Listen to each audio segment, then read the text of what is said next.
Picked up with some eBay headlights.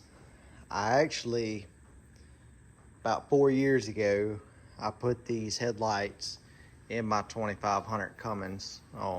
They're still in there.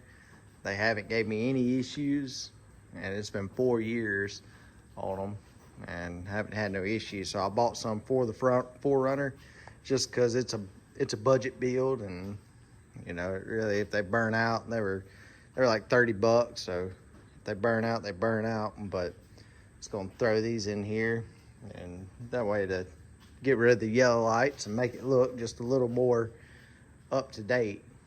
And so I'm just gonna do a little video about it and go over that.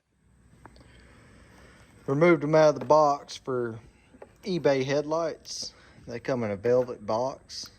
Got a little resistor to go from normal old school 4Runner to today's LED.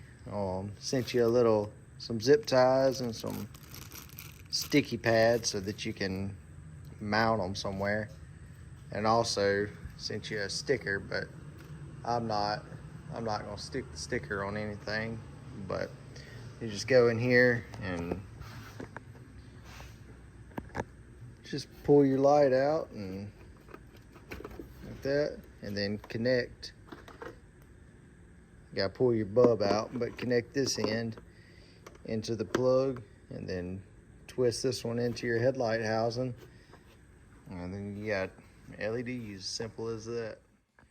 Was a little more difficult than I thought. Just pull it out, twist it out like an old Chevrolet or something. But you had to pull the rubber boot off. Well, then you had to pull a metal clip off, and then the light comes out. So, you know, to put these back in,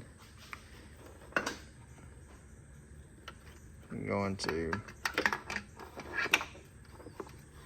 slide them in place, put the clip back on, repeat the process.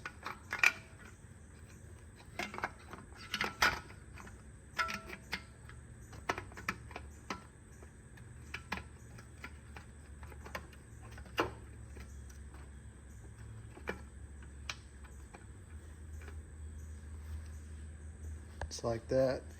Slide the clip over it and put the boot back on and good to go.